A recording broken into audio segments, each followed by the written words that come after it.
So the blood, it's a liquid connective tissue, and it's a circulating fluids which includes the plasma and different types of cells such as red blood cell, white cells, platelet.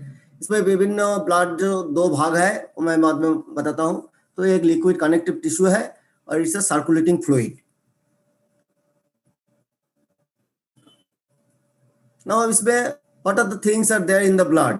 जैसे red blood cell रहता है, platelets, then white blood cells, dioxide, then जो हम खाना खाते हैं the digested food, then plasma, then hormones जो different endocrine gland से निकलते हैं. So it carries the hormones, then oxygen obviously, and the waste. So these are the things we'll discuss about the blood, what are the functions it does, and at the same time the components of blood. Blood का दो भाग होते हैं, एक है solid part, एक है liquid part. The solid parts are called blood cells, रक्त कशिकाएं या रक्त कणिकाएं, and the liquid part is plasma जो 55% रहता है और ब्लड सेल्स 45% रहता है. Now what are the different types of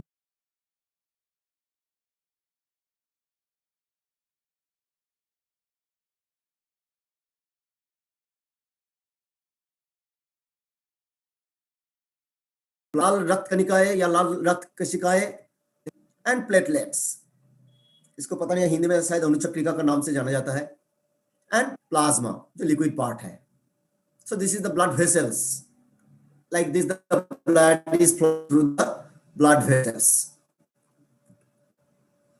now जो रेड ब्लड सेल्स है उसको एरिथ्रोसाइट्स नाम से जाना जाता है.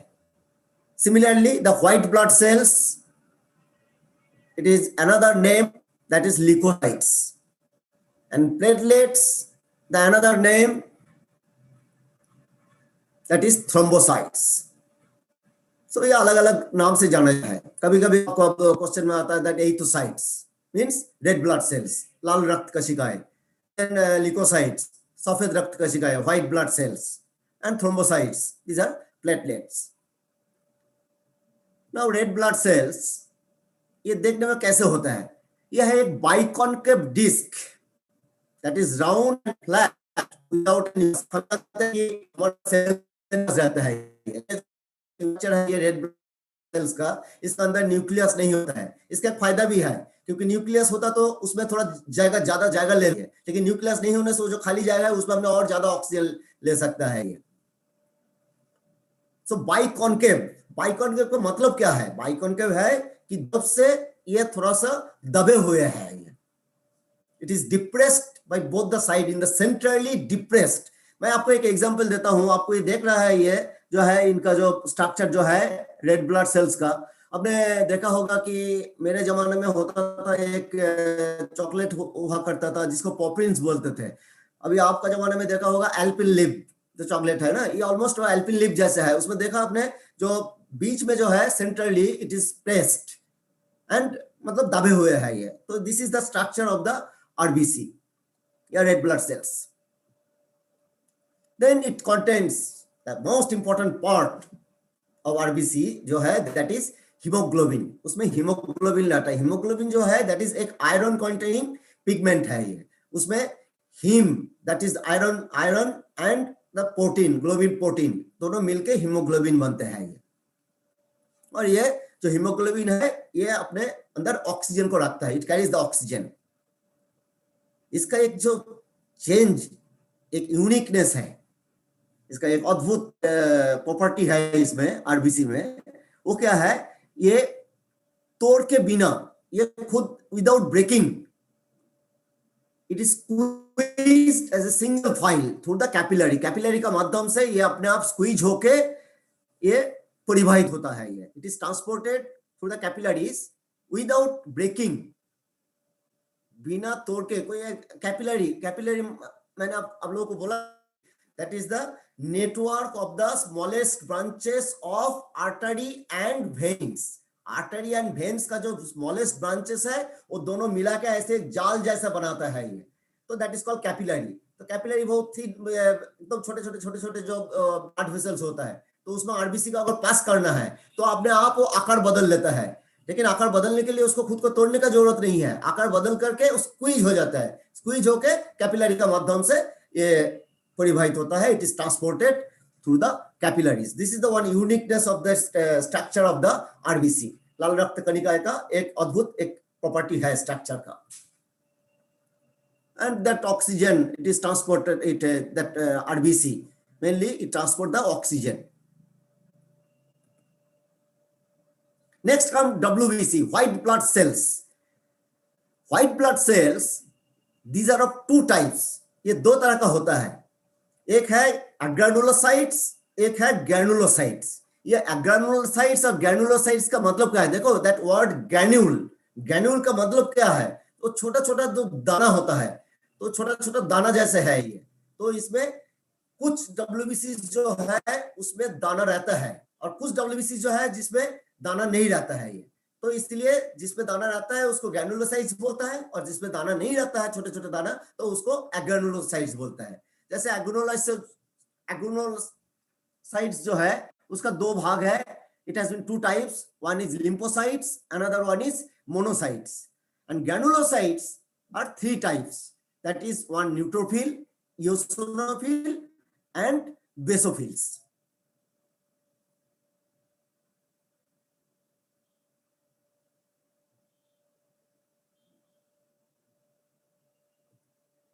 Now the platelets. Platelets क्या है? That is another type of blood cells.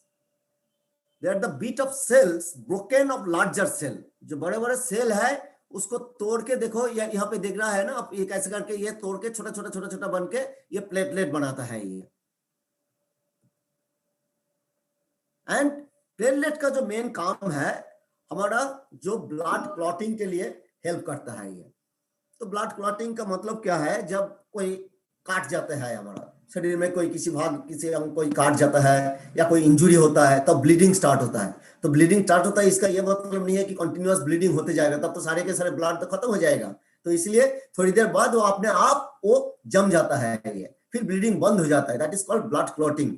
So platelet जो है ये क्या करता है, एक it produce one protein that is called fibrinogen, एक प्रोटीन है, तो उस प्रोटीन से फाइब्रिनोजेन से क्या करता है, with the help of the thrombin, एक और प्रोटीन है उसका सहायता से क्या करता है, वो एक फाइब्रिन का एक नेट बना देता है। तो फाइब्रिन का नेट जो है उसमें सारे के सारे जो कोशिका जो है उसमें फंस जाते हैं और उसी को ब्लड क्लॉट कहते हैं। इसीलिए देखा रक्त का थक्के बनाने के लिए हेल्प करता है ये platelets.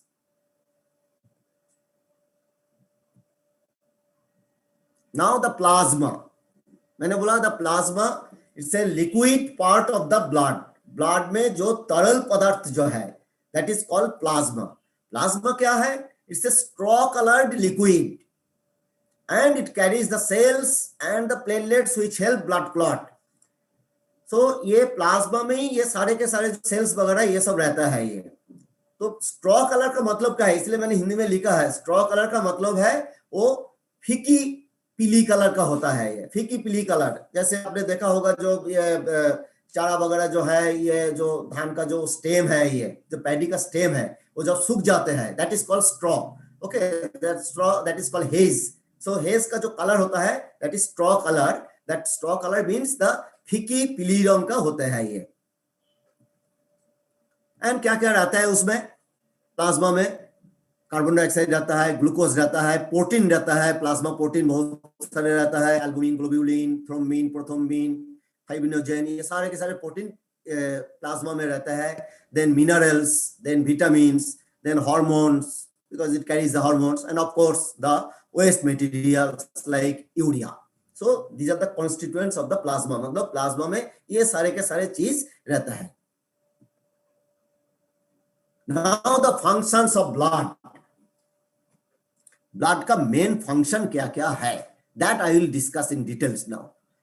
See, the blood helps in the transport of nutrients to various tissues for utilization.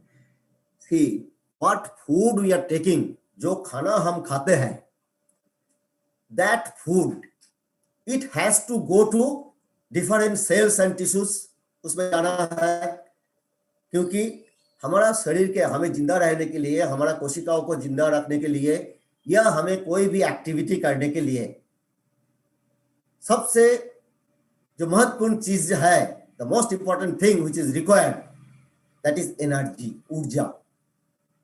बगैर ऊर्जा ना हम जी सकता है, ना हम कोई काम कर सकता है. तो ऊर्जा कहां से आती है? ऊर्जा आती है खाने से आते हैं. जो खाना हम खाते हैं वो टूट के फिर ऊर्जा बनाता है, एंड उसी ऊर्जा का सहायता से हम हमारा सेल्स जिंदा रहते हैं और हम एक्टिविटी कर सकता है, यानी कि मसल कंट्रैक्शन होता है. तो लेकिन ये ऊर्जा आएगा खाने का टूटने से सेल में. तो पहले हम जो खाना खा रहा है वो खाना हमारा डाइजेस्टिव ट्रैक्ट से, मैंने बोला था digestive system, it consist of the alimentary canal and different digestive glands.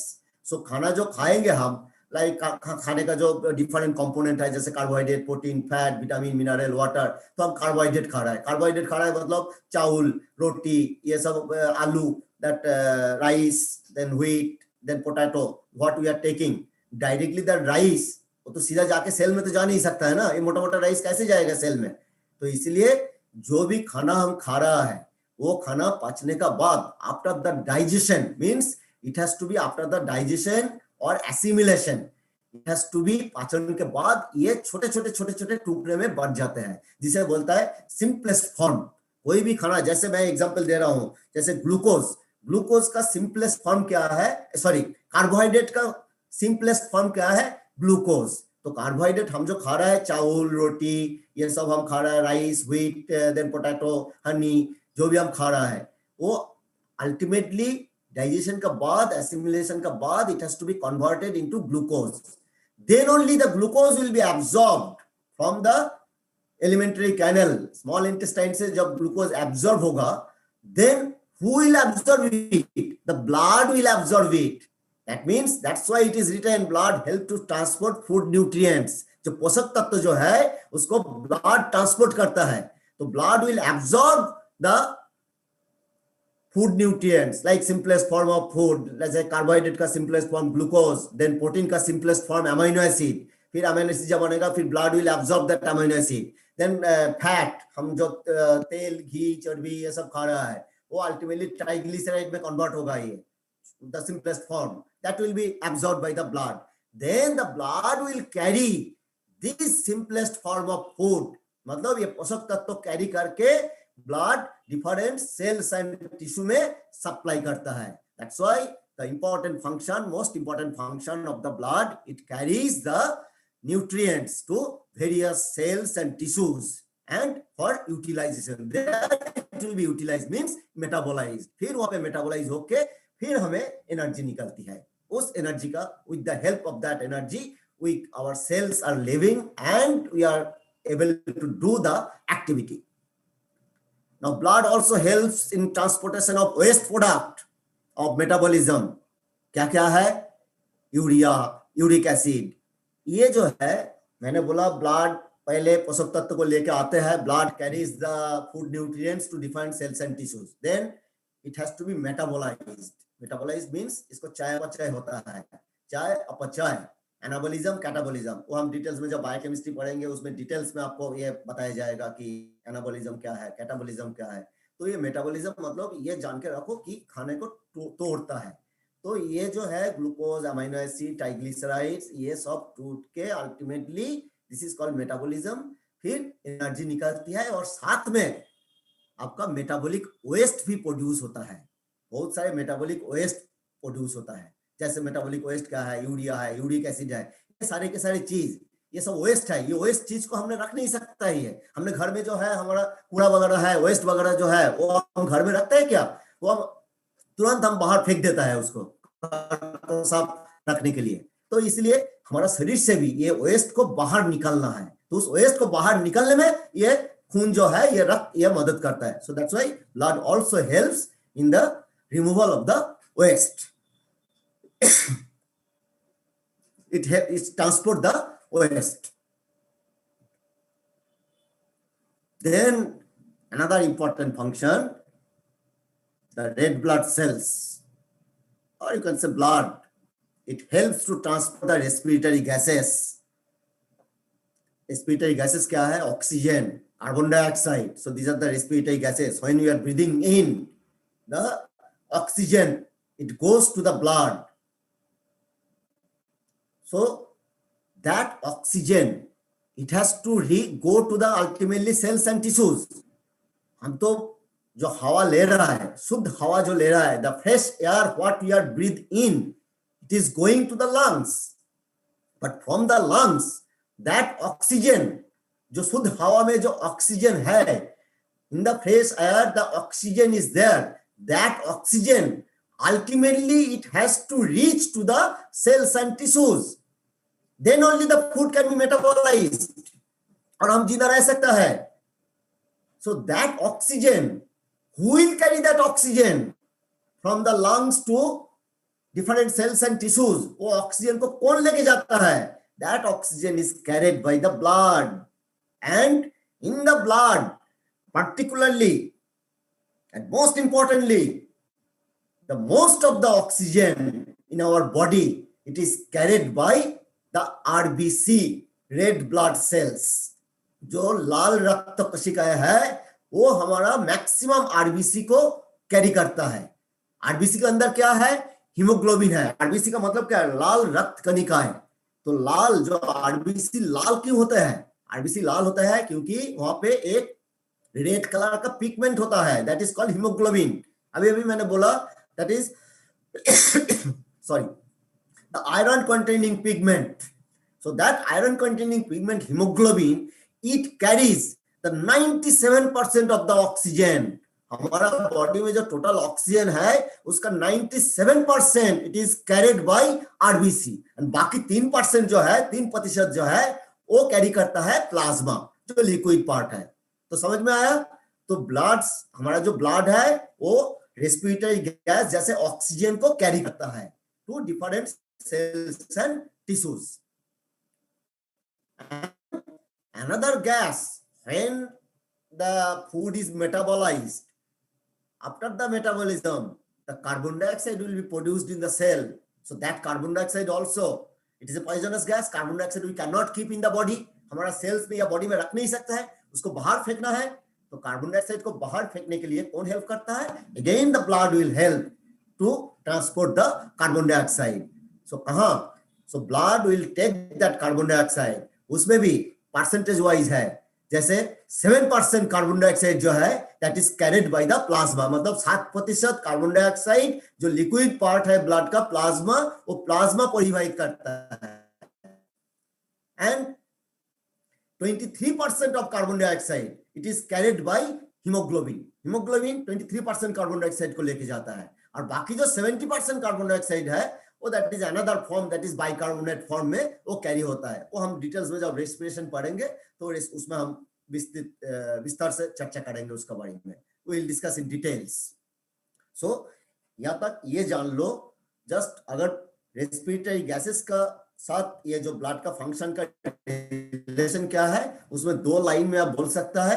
The blood helps in the transportation of the gases like oxygen and carbon dioxide. So oxygen and carbon dioxide are transported by blood. हमारा जो रक्त है वो हमारा oxygen और carbon dioxide को परिवहन में सहायता करता है.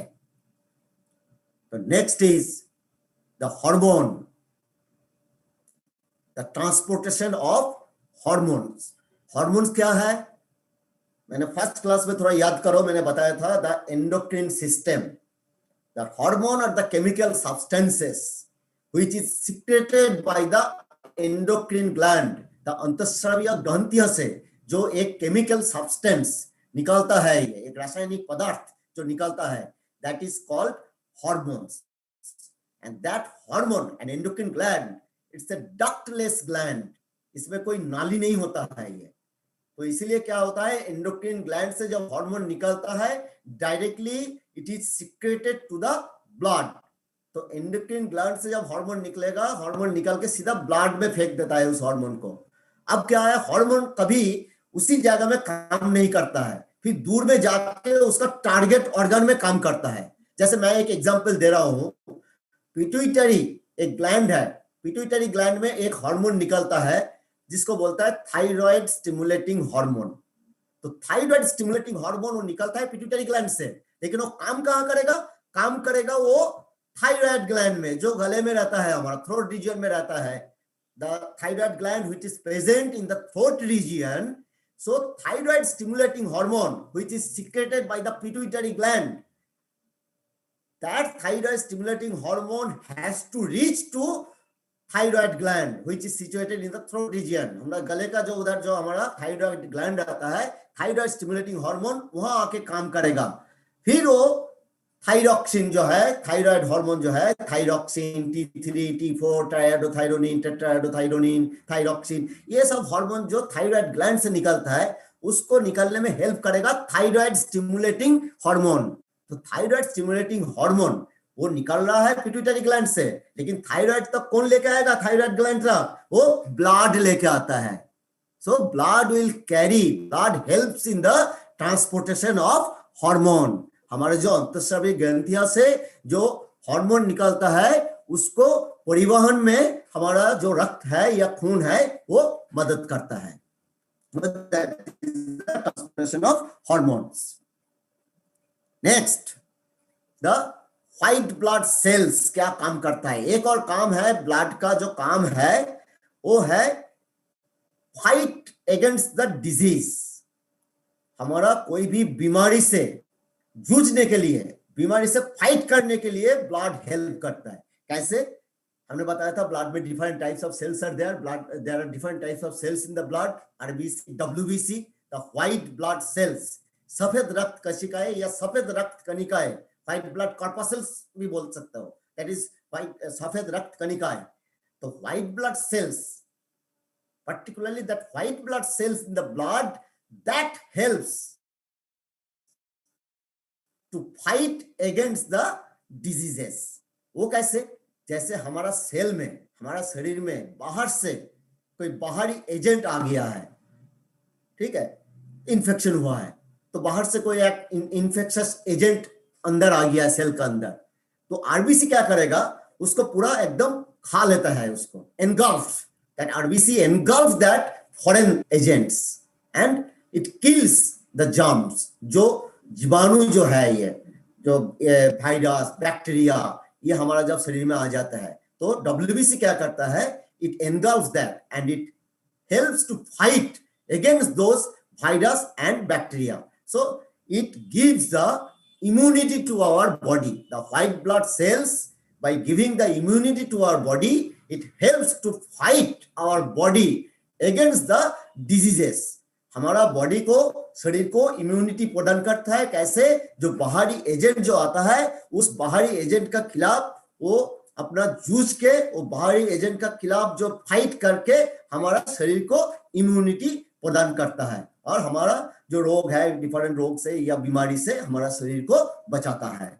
So that to give the immunity or to fight against the disease, that is by blood, and particularly blood का जो white blood cells है, WBC है, that helps to fight against the diseases।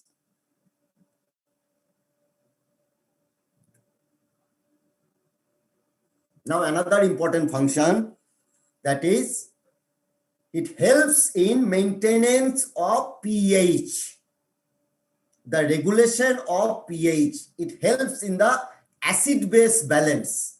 आपको मालूम है एसिड क्या है, base क्या है। एसिड है अम्ल एंड बेस है क्षार। मेरा हिंदी ठीक नहीं है लेकिन मैं कोशिश कर रहा हूं, मेरा उच्चारण को थोड़ा सा माफी चाहता हूं। जो एसिड है दैट इज अम्ल बोलता है और बेस जो है दैट इज क्षार बोलता है। तो ये एसिड और बेस, इसको एक संतुलन होना चाहिए, there should be a balance. और ये एसिडिटी का ऊपर डिपेंड करता है हमारा ब्लड का पीएच कितना रहता है। अब प्रश्न यह है, now the question is what is pH. See, P for potentiality and H for hydrogen ion। अब बोलोगे सर ये तो हाइड्रोजन तक तो पता था, ये आयन क्या है, हाइड्रोजन आयन क्या है? देखो, आपने H2 का नाम सुना है, hydrogen, so that is hydrogen gas, और you can say hydrogen molecule. उस hydrogen molecule it is neutrally charge, neutral है। कोई भी चीज अगर न्यूट्रल हो तो उसमें हाथ लगाने से आपको शॉक नहीं लगेगा, लेकिन उस कोई भी न्यूट्रल पार्टिकल को आपने चार्ज कर दोगे, any charge particles are called ion, not iron, ION, ion. So hydrogen when it is charged, that H2 when it is charged, then it will form H plus ion. Ion दो तरीका का होता है। when the particle is charged positively, that is called cation, and when the particle is charged negatively, that is called anion. So hydrogen, it is positively charged, so that's why it is called hydrogen ion, hydrogen cation. So when that hydrogen ion it increases,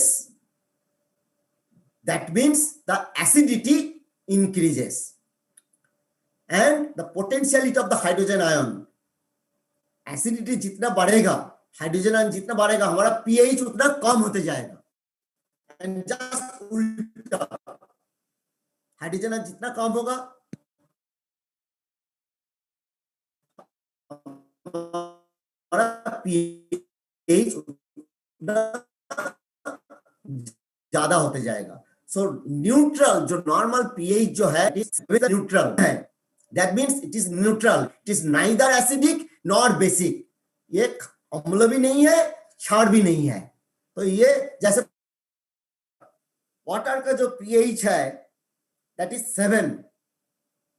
अपने इसमें जो swimming students जो है, आपने देखा, आपने swimming pool का जो पानी है, the water of the swimming pool, regular इसका पीएच चेक किया जाता है। ये देखा जाता है कि पीएच 7 है कि नहीं। नहीं तो अगर देखो, अगर ये एसिडिक भी हुआ तो प्रॉब्लम है, बेसिक भी हुआ तो भी प्रॉब्लम है। तो इसलिए जो न्यूट्रल पीएच जो है that is 7। Then if the pH it is less, that means the solution will become acidic. 7 से अगर जितना कम होते जाएगा तो हमारा सॉल्यूशन उतना कम होते एसिडिक होते जाएगा। जस्ट उल्टा, 7 से अगर पीएच जितना ज्यादा होते जाएगा तो सॉल्यूशन उतना बेसिक होते जाएगा, ये मतलब अल्कलाइन हो जाएगा ये। तो हमारा ब्लड का जो पीएच है that is slightly alkaline in nature. The blood का हमारा जो पीएच है, खून का या रक्त का जो पीएच है, वो थोड़ा सा क्षार का प्रॉपर्टी ज्यादा है उसमें, सो क्षारीय है, that is 7.4, that is alkaline, slightly alkaline. 7 से थोड़ा सा ज्यादा, 7.4। तो ये जो नॉर्मल जो ये जो 7.4 पीएच, इस पीएच को मेंटेन करने के लिए हमारा एसिड बेस में एक संतुलन होना चाहिए। तो ये एसिड बेस को ये संतुलित रखने के लिए, जो ब्लड का 7.4 पीएच मेंटेन करने के लिए या एसिड बेस को मेंटेन करने के लिए एक संतुलन होना चाहिए। So that is done by the blood. So blood helps to maintain the acid base balance in our body. Another one is the blood helps in body temperature regulation. मैंने आप लोगों को बोला था हमारा ह्यूमन बॉडी जो है that is homeothermic, मतलब परिस्थितियों का हिसाब से, मतलब as per the situation demands our body temperature is regulated.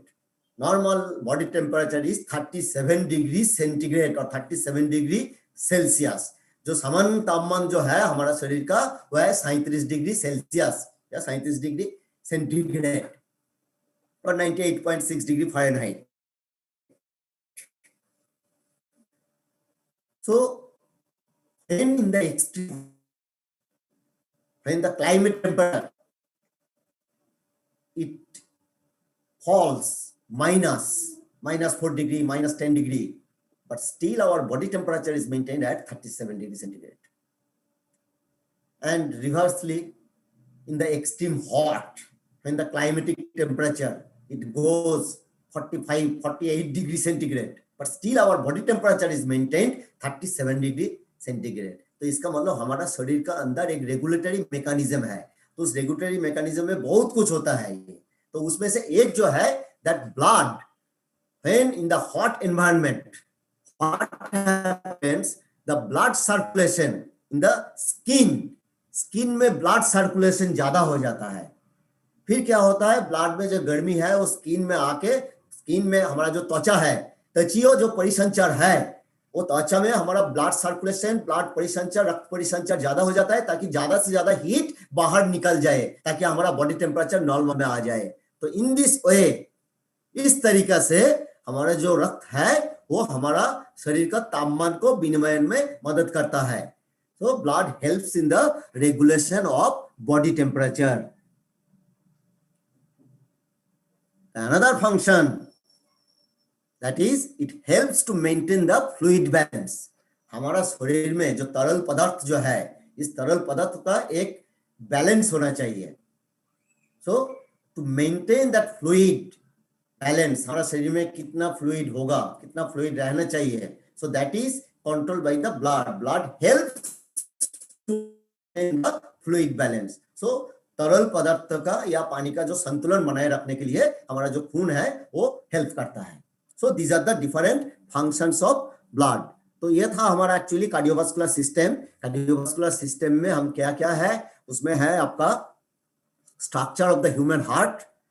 Human heart का स्ट्रक्चर क्या है, कार्डियोवास्कुलर सिस्टम का फंक्शन क्या है।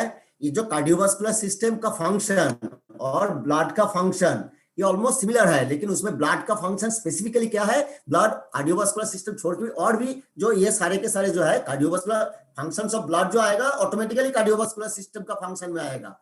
साथ में और क्या है, हमारा हार्ट का फंक्शन क्या है और ब्लड वेसल्स का फंक्शन क्या है, वो भी आएगा function of the cardiovascular system में। उसके बाद आपको ये पढ़ना होगा जो पढ़ाया गया, that is the structure of the human heart. Human heart का स्ट्रक्चर, मानव हृदय का जो बनावट कैसे है, उसमें क्या क्या है वो पता करना है। फिर आपको जो पता चला कि इसका जो सर्कुलेशन कैसे होता है, ब्लड जो रक्त का परिसंचरण कैसे होता है ह्यूमन हार्ट द्वारा, हमारा मानव हृदय द्वारा जो ब्लड का परिसंचरण कैसे होता है उसका बारे में बताया आप लोगों को। उसका बारे में काफी डिस्कशन भी हुआ है। और आज जो बताया that is the functions of the blood, हमारा रक्त का जो कार्य है उसका बताया। इसके अलावा डिस्कशन के दौरान मैंने देखा था बहुत सारे क्वेश्चंस कर रहा था आप लोगों ने, तो मैंने बोला था लास्ट डिस्कशन क्लास में